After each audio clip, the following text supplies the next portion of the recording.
प्रेम तू कौन वो ऐसा तो बोलते हैं, परंतु वो बोलते ही वर्ण है, आश्रम है, देश है, काल है, वस्तु है, व्यक्ति है, परिस्थिति को लेकर उत्तर देता है। इनको लेकर साथ में उत्तर देता है, ये अज्ञान है। और इनके साथ न रह करके जो पूर्ण सत्ता है उसका बोध रहे आत्म अपने आप का बोध वो आत्मज्ञान ठीक तरह से ज्ञान। वो कहते हैं कि इनसे इनसे बिल्कुल तटस्थ अलग जो अपने स्वरूप का बोध आत्मज्ञान। कृष्ण राम कृष्ण कीजिए मोख राम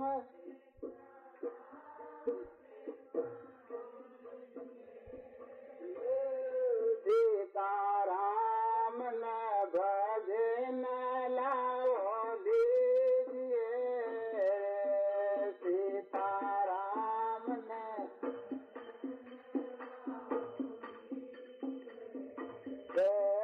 मुख राम कृष्ण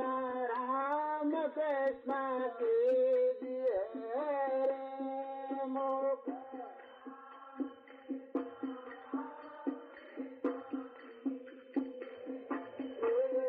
सीता राम न भजन लाओ दीजिए रे सीता राम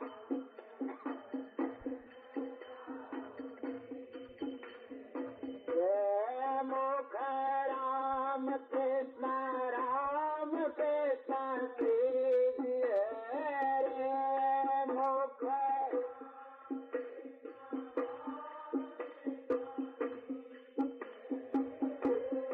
सीता राम न भजन लाओ दीजिए रे सीता राम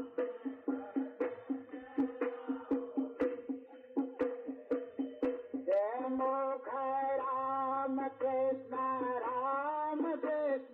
कीजिए रे मुख राम कृष्ण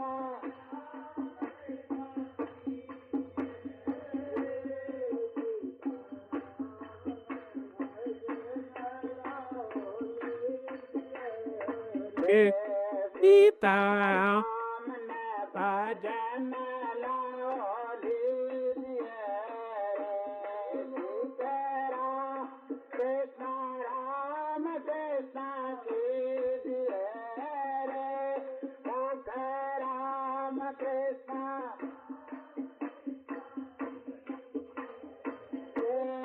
सीता राम न भजन लाओ दीजिए रे सीता राम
श्रीमन् नारायण नारायण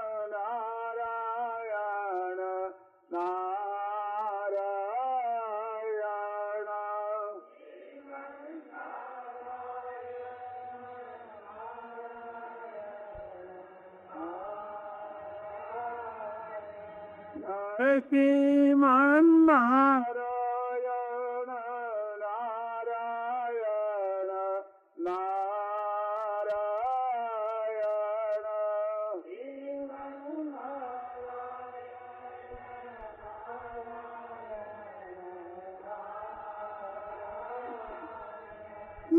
श्रीमन् नारायण नारायण नारायण नारायण नारायण नारायण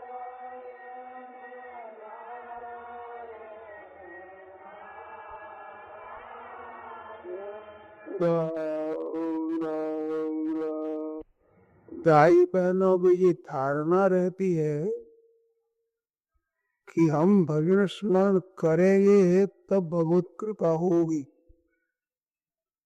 और साधन संपत्ति हमारी ठीक होता है, ये साधन के अनुसार हमारी गति होगी।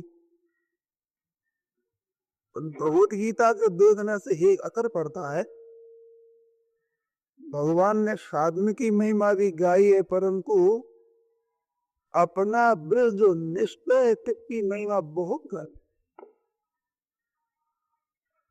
व्यवसायत्मिका बुद्धि एका, निश्चय वाली बुद्धि एक होती है। बुद्धि की स्थिरता पर भगवान ने जोर बहुत ज्यादा दिया है। सत्य प्रज्ञा प्रतिष्ठिता कर भीर बुद्धि कर बुद्धि सम्मोदो। तो बुद्धि की स्थिरता पर जोर दिया। बुद्धि का स्थिरता का मतलब अपना जो विचार है वो पक्का है, हम इधर चले नहीं। तो दीर्घता तो है, बुद्धि का विचार बुद्धि का नहीं होता है, अहम का होता है।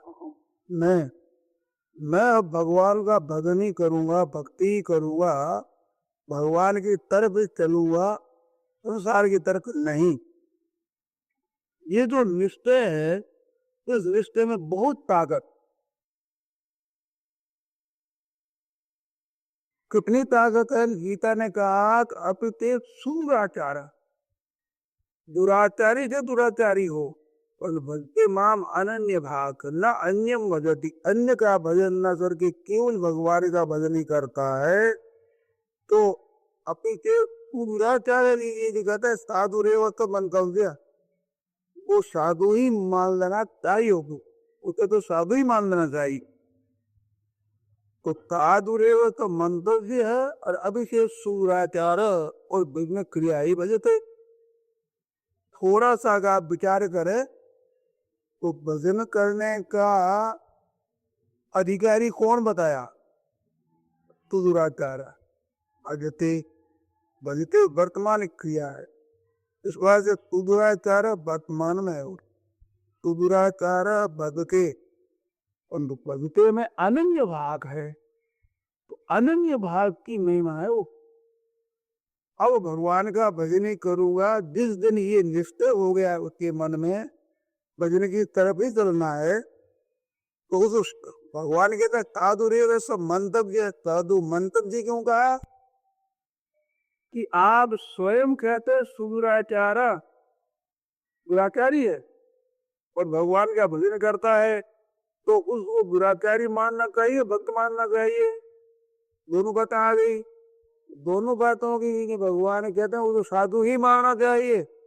साधु माना नहीं, साधु रेव समंतव्य, बिल्कुल उसको साधु ही मानना चाहिए। तो महाराज आप पे भी सब दुराचार कह रहे हैं, तो साधु कैसे मान ले? तो उसने हेतु बताया भगवान है सम्यक व्यवस्थित होगी, सम्यक व्यवस्थित। उसका लिस्ट से बहुत बढ़िया पक्का कर लिया है कि अब भगवान की तरफ चलना है। वो जो निश्चय है उसका, उसमें बड़ी भारी ताकत है। ये बातें अभी आपने पूछा है ना, भी अंत समय भगवान की स्मृति न हो, प्रादुर्भाव हो जाए, प्रादुर्भाव तो हुआ ही नहीं। कोई भी कर्म परमात्मा की प्राप्ति के बाद में नहीं होता। यद्यपि ऐसा विवेचन भी आता है कि परमात्म तत्व के बोध में प्रतिबंध होता है, भावी वर्तमान भविष्य का ऐसा मन है। और तो गहरी से देखा जाए तो गीता आदि को नहीं मानते। परमाणु तत्व की प्राप्ति में सब खुले हैं, कैसे तो पापी हो, कैसे ही दुराचारी हो, कैसे ही कौन हो, केवल उसका विचार चाहिए पक्का। इस बात से गीता ने अभी तो दुराचार बताया, दुराचारी सम्यक घोषित हुई तो वह सम्यक व्यर्थ था। तो निश्चय पक्का था भैया। तो निश्चय जिसका पक्का भगवान की तरफ चलने का है, उसके अगर विघ्न भी हो गया, वृत्ति और कर्म भी हो गई, अंत काल में दूसरी बात भी याद आ गई, तो हो सकता है एक जन्म हो जाए और उसको परमात्मा में प्राप्ति होगी, इसमें संदेह नहीं। तुम कौन थे प्रतिजानी नवे दत्त पुण्यति, कुंती नंदन तुम नित्य जानो कि मेरे भक्ति का विनाश नहीं होता। तो विनाश होता ही नहीं, विनाश का मतलब है पतन, अभाव तो होता नहीं, प्रेम का अभाव नहीं हो सकता है, तो पतन नहीं होता। तो क्या होता है, भगवान कहते उस जरूर कल्याण पार नहीं है, ना पुत्र विनाश विद्यते। 17 अध्याय के 40 श्लोक भगवान कहते हैं कि भैया उसका नहीं अमुट यहाँ के लोक में अथवा अमुट परलोक में विनाश नहीं होता, नहीं कल्याण कृत सत्य दुर्गतिन तात प्यारे, कल्याणकारी काम करने वाला की दुर्गति नहीं होती। बड़ा जोर दिया गीता, बड़े आश्वासन के श्लोक है ये। तो अभी जब आदमी आपको सुनाए तो बहुत विशेष आश्वासन है। इस बात पे भगवान का स्मरण न होने से हमारी क्या दशा होगी, ऐसी शंका न करे, भगवती कृपा से ठीक होगा। और देख भी आता है कि जो अपने को होश रहता है तब भगवान को याद करता रहता है, छोड़ता नहीं। अगर वो बेहोश हो जाता है तो उस तरह भगवान को याद करते हैं, कारण के भगवान जी कहते हैं इसको होश रहा तब तो ये ना इसने नहीं भूला, ये तो मेरे को नहीं छोड़ा, मेरे को याद रखा, तो मेरे को होश रहे तो मैं भी इसको याद रखूंगा। ये था माम प्रपंचन्तु तो भगवान की कृपा से उससे कल्याण होगा। विश्वास से ऐसा कभी संदेह नहीं करना चाहिए इस मार्ग में किसी तरह की कोई बाधा है। ये तो धावन नहीं याद रख रहे हो, आगे में क्यों दौड़ो, ऐसी कभी कंध का बनता पहले भी सुनाया था। ये मार्ग बड़ा ही सुंदर है, बड़ा ही श्रेष्ठ है, जहाँ भगवान की प्राप्ति चल पड़ता है। कारण इसका क्या है, मानव शरीर परमात्मा ने दिया ही अपनी प्राप्ति के लिए है, अपने कल्याण के लिए, जीव का उद्धार करने के लिए मानव शरीर दिया है। अब उस शरीर में वो सच्चा हृदय से, तक्के हृदय से भगवान की प्राप्ति का निर्णय करके चलता है, तो बाधा देने वाला कौन, कोई बाधा देने वाला नहीं, कहीं नहीं बाधा देने वाला। कर्म तो बाधा क्या दे, देवता तो दूसरा कोई भी बाधा देने वाला है ही नहीं, बाधा दे सकता ही नहीं।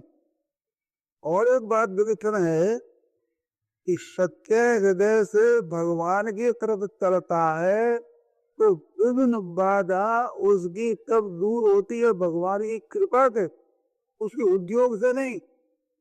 तेषां पंथयुक्तानां भजतां वेदो ददामि बुद्धि योगम तब ये थे तेषां एव अनुकंपार्थम अहम अधिकारितं तमानाजयाम्यारो भावतो ज्ञानदीन भागवता।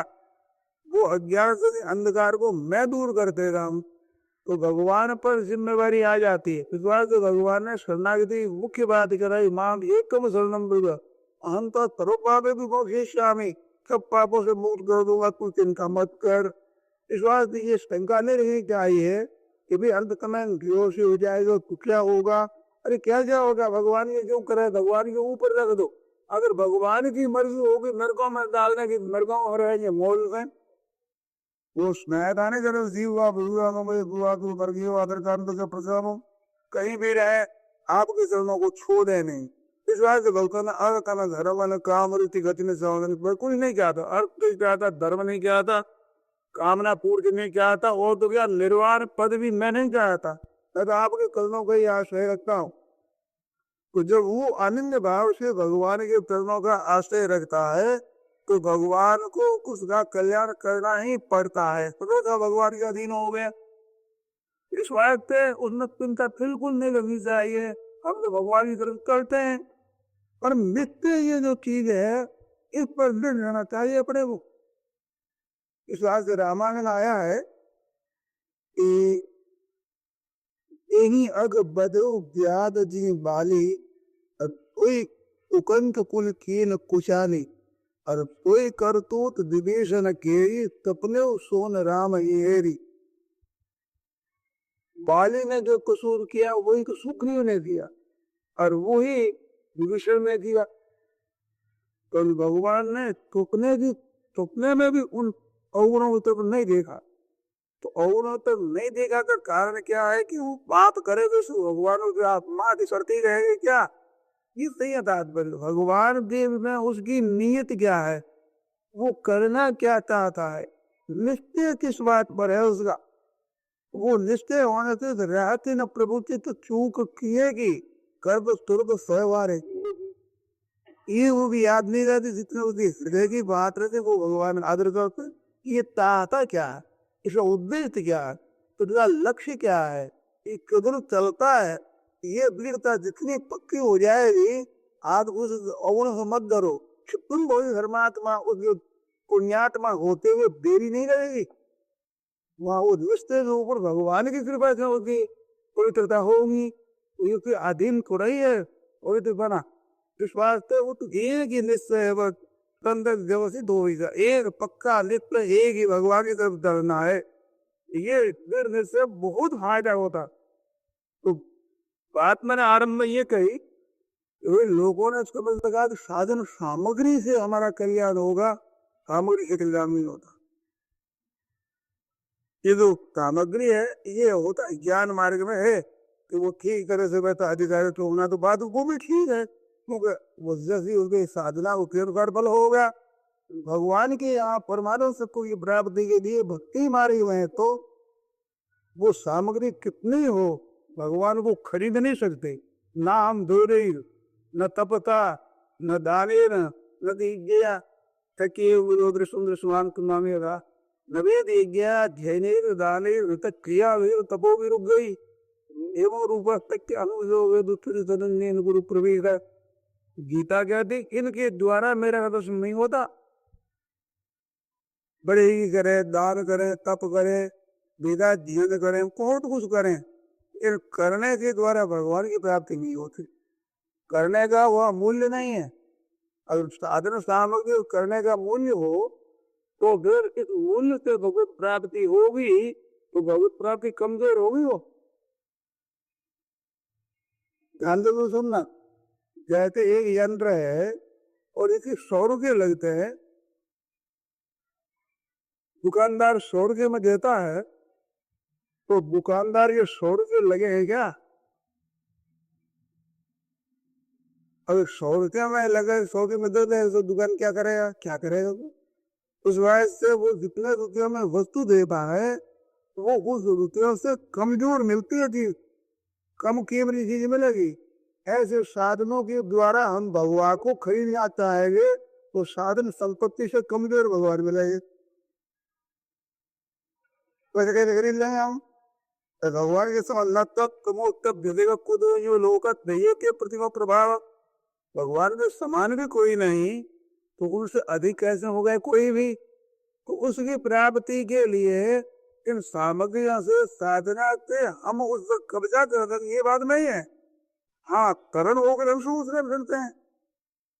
अरे छोटा का नन्हा का बालक रात्रि के समय रोने लग गया तो माता पिता दादा दादी घर में संपूर्ण छोटे बड़ों को सबको जगा देता है वो, और नचा करता है, वो बल के बेड़ा नचा रहेगा अपनापन के द्वारा, रोने लग गया तो क्या करे?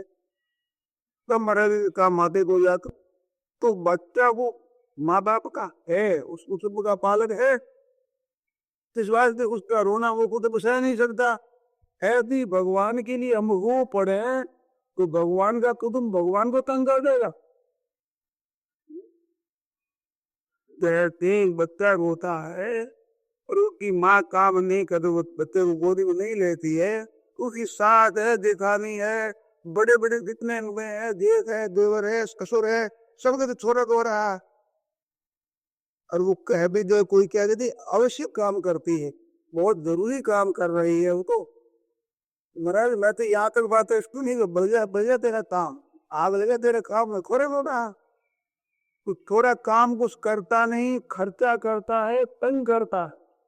और भी काम करने वाली माइयां तो पहले काम धंधा करती है, पर उनके काम की वो कीमत नहीं है जो कि बच्चे की कीमत है। तो क्यों है? खर्चा करता है वो और पैदा करता नहीं। और पैदा करता नहीं, दूसरों को पैदा करने देता नहीं, वो कहता तो गोद ही नहीं रहूंगा, वो तंग और करता है। परंतु उसकी बात सुनना पड़ता है तन को। ऐसे भगवान के लिए रोने लग जा, और भगवान अगर कुपीक्षा करे तो जितने भक्त हुए, जितने संत हुए, जितने महात्मा हुए, मैं तो भगवान की जताई दिलानी है। वही तो शासन अदोन तो सब कह महाराज क्या रो रहा है नहीं, क्या खैर तो नहीं, आपका काम कर दिया, दो बच्चे बोलो ऐसे सब जितने भक्त है वे सबके सब हमारे पक्ष में है। वो तो बच्चे के पक्ष में है, वो न्याय कुछ नहीं करता जिसकी को तो भी उसके पक्ष में है।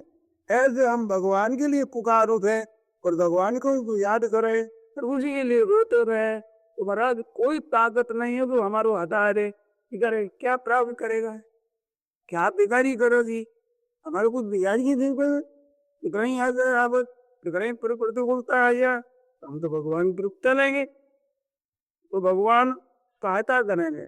उसने कहा था ध्रुव जी के लिए पैर रखने वाली माँ 1 नंबर बनी और प्यार रखने वाली 2 नंबर बनी, और उदासीन खंत रहने वाली जिनकी बड़ी महिमा वो 3 नंबर की बने। और वे खुद ध्रुव है, ऐसे पक्का रहना चाहिए। तो पक्का का मतलब देवकायात्मक बुद्धि एक नित्य कर दिया, एक अब भगवान की तरफ चलना है। इस रिश्ते में जितना बल है उतने वर्षों तक साधनाओं करो, साधनाओं को उतना बल नहीं, इतना इसका बल है कि अभी के शुक्राचार्य कैसे ही दुराचारी ज्ञान हो, दुराचारी जाने से दूर दुराचारी के अंतर्गत आ जाते हैं। अरे साधारण दुराचारी हो तो आ ही जाएंगे, जो दुराचारी नहीं आ गया तो कितने ही कोई ज्ञान हो, जब निश्चय कर लिया कि मैं भगवान की तरफ चलूंगा, उस समय बिल्कुल सब बाधाएं सब बंद हो जाती। लोक में भी हम देखते हैं किसी के ऊपर कर्जा बहुत ज्यादा हो जाए, अब कर्जा वाला कर्जा कमाता आता है, ये तो ठीक है, बेचारे पैदा नहीं हो रही है और क्या करे। तो ऐसी हालत में वो साहूकार उसको कैद नहीं करवाता, वो तो कैद करवाने का फायदा और कर्जा देना पड़ेगा, और इसी नियत है चुकाने की। और जो ही वो देता जाता है पैदा उसी में बेहतर चला जाता है, और वो ये कह देता है कि हमारे बाल बच्चों की संपत्ति और बाल बच्चे तब के सब आप बिक्री कर दीजिए, आपका कर्जा अवसूल कर लीजिए। ऐसा सब हो जाए तो कमाने का मौका देते हैं, तो कमाओ और भर्ती करो। क्योंकि तो वो भी कैद नहीं करवाता, तो जिसका विचार भगवान की प्राप्ति करना ही है ऐसी नीयत हो गई, उसको कैसे तो नरकों में भेजेंगे भगवान, कैसे 84 लाख चोरी में दे जाएंगे, उसको फिर जन्म देंगे अगर तुम साधन करो। ये तो योग भ्रष्ट की गति के विषय में प्रश्न आया है वहां 6 अध्याय में। तो वहां 33, 38, 39 3 श्लोकों में अर्जुन ने प्रश्न किया है। ये प्रश्न बड़ा मार्मिक किया है। अयदि श्रद्धयोगी को योगा तलित मानत अपतात योग संसिद्धि कांगतिन कृष्ण गति, योग की संसिद्धि को प्राप्त किए बिना पहले मर जाता है, किस गति को जाता है? कांगतिन कृष्ण गति कतिन लोभ है भ्रष्ट नाग नशति, क्या उभय भ्रष्ट होकर के छिन्नाभ्र की तरह नष्ट तो नहीं हो जाएगा? जैसे बदल है, उसमें सोना था टुकड़ा बदल का, वहां से निकला दूसरे बदल में जाने लगा, बीच में हवा निन्न हो गया, वो छिन्नाभ्र की तरह वो नष्ट तो होने हो जाता। प्रतिष्ठो किसी में प्रतिष्ठित नहीं, काम में नहीं, ये काम किसी काम में कर्मों में यज्ञ मात्र है ही नहीं। और विमूढ़ ब्रह्मणपति विमूढ़ सांकर पदार्थों से तो रहित हो गया, अथवा साधन सामग्री है वो योगा तलित मना हो गया, तो साधन सामग्री नहीं मन देंगे उसका, तो उसकी दोनों से नष्ट तो नहीं हो जाएगा वो बेचारा। वो अंधकार में भगवान की स्मृति नहीं रही, तो भगवान ने उत्तर दिया पार नाम उत्तर विनाशोत्पत्ति विद्यते, तो अर्जुन के प्रश्नों का उत्तर देते हुए भगवान पाद शब्द का प्रयोग वहां ही करते हैं जहां विशेष बात होती। पाद संबोधन भगवान को बहुत प्यारा लगता था, अर्जुन को कृष्ण संबोधन बहुत प्यारा लगता था। गीता के देवी से मालूम होता कि कृष्ण संबोधन 9 तक आया है और पाद संबोधन 38 तक आया संबोधन। और बात योगेश्वर कृष्ण यत्र पार्थ धनुर्धर, संजय में भी यत्र योगेश्वर कृष्ण यत्र पार्थ धनुर्धर कत्र कृष्ण और पार्थ दो ही नाम मुख्यता से लिए। वो तो संबोधन नहीं है, संबोधन आया 9 तक कुछ नहीं। वो 9 तक है गीता भर में संबोधन आए जिसमें ये जो 37 38 39 3 श्लोक मैंने बताया खतः जाएगी। इसमें कहते हैं अयति शुद्धो योगा दलित मानस अपताप योग संसिद्धिं कांग दिन कृष्ण गति याद संबोधन किया है। और एतन में स्वयं कृष्ण तुम्हारा किसी को इन श्लोकों में 2 दफे कृष्ण शब्द कह दिया और 2 दफे गीता पर 7 जगह गिरा 2 दिन दिए याद। इतना कहा इतना ताजपरी क्या है एतन में स्वयं कृष्ण। मेरा बड़ा भाई संदेह है कि क्या दशा होगी। ये कहा दिया प्रश्न आया तो उसे क्या गति होती है। तो आदमी कहता है महाराज ये तो मैं स्वयं कृष्ण ये तुम्हारा अशेषता इसका छिद्र आप बिल्कुल कर दीजिए। क्षेत्र नहीं उपजती आप दे सिवाय अन्य का छेदन करने वाला दूसरा हो नहीं सकता क्योंकि भगवान ही सब बात को जानते हैं। भूतानाम आगतिम गतिम वृत्ति विद्या क्यों भगवान ने थी तो भगवान वो है जो गति को जानते हो जीवों की। तो आप गति को जानते अटकल से शास्त्रीय दृष्टि से क्या अटकल लगाएंगे। आप जितना जानते हो कोई नहीं जानने वाला सभी कोई है ही नहीं। उस बात से पकड़ नहीं असल तो क्या फिरता नहीं कुछ जाएगा तीसरा करने वाला दूसरा हो नहीं सकता। ऐसे अदुर की क्या तो भगवान पार नहीं हुए नाम तो बोलते ही पार के पार नहीं हुए नाम उत्तर बिना तत्व विद्यते नहीं कल्याण कृत करते दुर्गति ताट गति। अरे भैया कल्याणकारी करने वाला कल्याणकारी काम करने वाले की दुर्गति कभी होती ही नहीं। और एक दूसरी बात गई ताप मुझे ताप मुझे दिखाया गीता भर में 7 श्लोकों में किसी नहीं आया तात मुझ या तात कहते हैं। क्या रे घबराते क्यों। मेरी साधना में लगा हुआ आदमी कभी हो ही नहीं होती नहीं हो सकते ही नहीं कभी नहीं कल्याण के तात कभी। ऐसे भगवान ने आश्वासन दिया तो सत्य हृदय से भगवान की तरफ हम करना चाहते वो चाहना हमारी जोर दाग होनी चाहिए कि संसार की कोई भी चाहना उसको अटका न सके।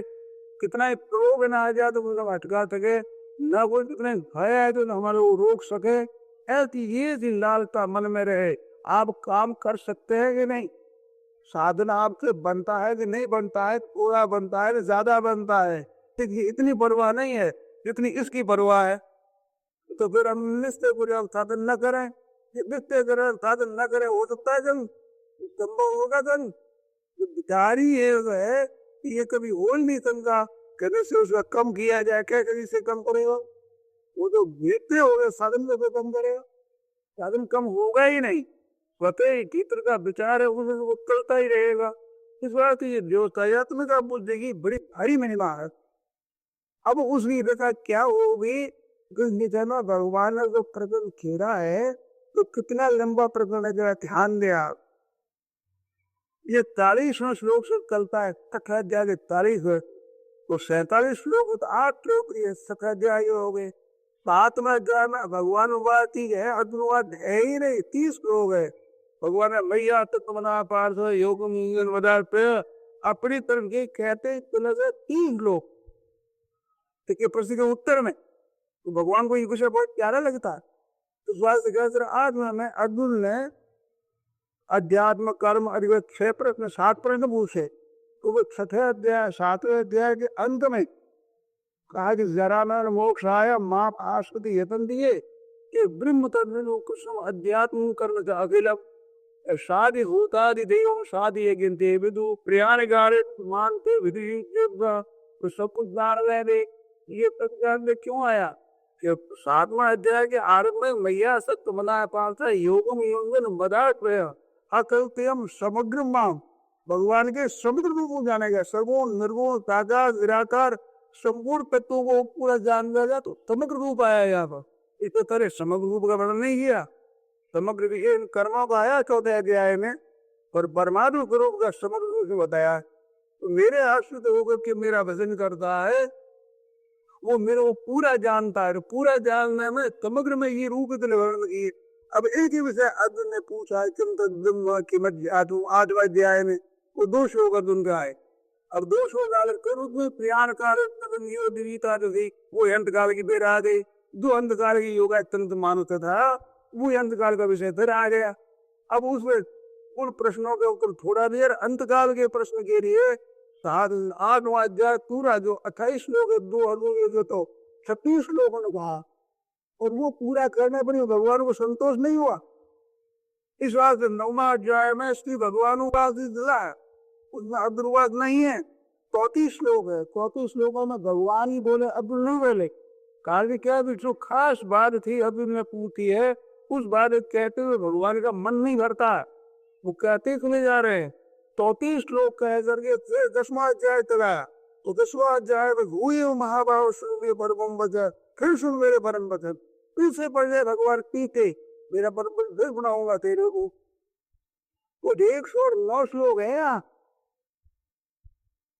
ये योग वृत्ति गति के विषय में प्रश्न करने के बाद 109 श्लोक भगवान बोले लगातार, तो किसी विषय में नहीं बोले भगवान बोल रहे हैं, साधन के विषय में और ये अंधकारिक गति के विषय में, क्योंकि मात्र साधन करने के लिए वो शरीर है और गति होती अंधकार की अवसर होती है। इस बात अंधकार की गति का जब प्रश्न आ गया तो भगवान ने बहुत खुल कर उपयोग किया अच्छी तरह से। तो 7वें अध्याय में विज्ञान के ज्ञान कहा प्रतिज्ञा करी, ज्ञान के अभिज्ञान विज्ञान को ज्ञान कहूंगा। यही बात हो 9वें अध्याय में ज्ञानम विज्ञान विज्ञान के विज्ञान का हुआ जिससे मुक्ति हो जाए, तो विज्ञान के ज्ञान ज्ञानी की प्रतिज्ञा फिर क्यों करी।